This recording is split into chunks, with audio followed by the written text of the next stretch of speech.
Recorded future नामक निजी खुफिया फर्म ने दावा किया है कि गत अगस्त से मार्च तक हमने कम से कम 7 बार भारत के स्टेट लोड डिस्पैच सेंटर्स में चीनी हैकर्स की घुसपैठ का पता लगाया है। चीन लद्दाख में अनुचित और आपत्तिजनक हरकतों से बाज नहीं आ रहा है। एक निजी खुफिया फर्म का दावा है कि उसने बीते 8 माह में कई बार लद्दाख के पास की पावर ग्रिड को निशाना बनाया है। दोनों देशों के बीच क्षेत्र में एलएसी को लेकर पहले से लंबा गतिरोध जारी है। रिकॉर्डेड फ्यूचर नामक निजी खुफिया फर्म ने दावा किया है कि गत अगस्त से मार्च तक हमने भारत के कम से कम 7 स्टेट लोड डिस्पैच सेंटर्स में चीनी हैकर्स की घुसपैठ का पता लगा लिया है। ये सेंटर संबंधित राज्यों में बिजली आपूर्ति की रियल टाइम निगरानी करते हैं। ये हमले उत्तर भारत के केंद्रों पर खास तौर से किए गए। इनमें भी लद्दाख से लगी भारत चीन सीमा इलाके में स्थित केंद्रों को ज्यादा निशाना बनाया गया। सूत्रों ने यह भी बताया कि ये साइबर हमले पिछले साल अगस्त से मार्च के बीच हुए थे। उन्होंने कहा कि जांच में पाया गया कि भारतीय लोड डिस्पैच केंद्रों से दुनिया भर में फैले चीन के सरकारी कमांड और कंट्रोल सर्वर्स को डेटा भेजा जा रहा है।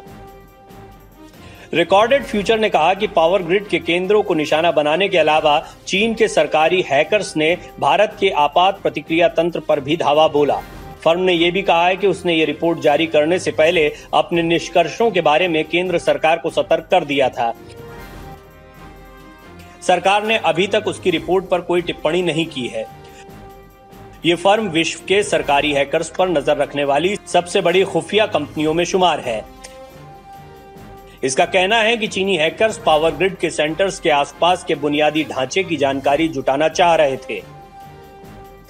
बिजली केंद्रों में चीनी घुसपैठ का उद्देश्य इन जटिल प्रणालियों के बारे में जानकारी हासिल करना भी हो सकता है, ताकि भविष्य में इनके उपयोग की क्षमता विकसित की जा सके। दुनिया भर में साइबर अटैक के मामले बढ़ रहे हैं। पिछले साल अमेरिका में रैनसमवेयर अटैक के कारण लाखों लोग प्रभावित हुए थे। ऑस्ट्रेलिया में बिजली नेटवर्क पर साइबर अटैक के कारण लाखों लोग बिजली गुल होने की कगार पर पहुंच गए थे। रिकॉर्डेड फ्यूचर का कहना है कि पिछले साल फरवरी में उसने 10 अलग अलग भारतीय संगठनों के सिस्टम पर साइबर हमले की सूचना दी थी।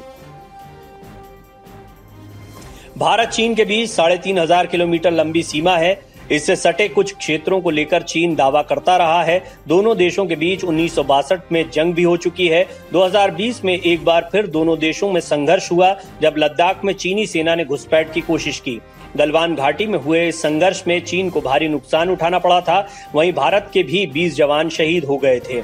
इसके बाद दोनों देशों की सेना बड़ी संख्या में वहां तैनात है।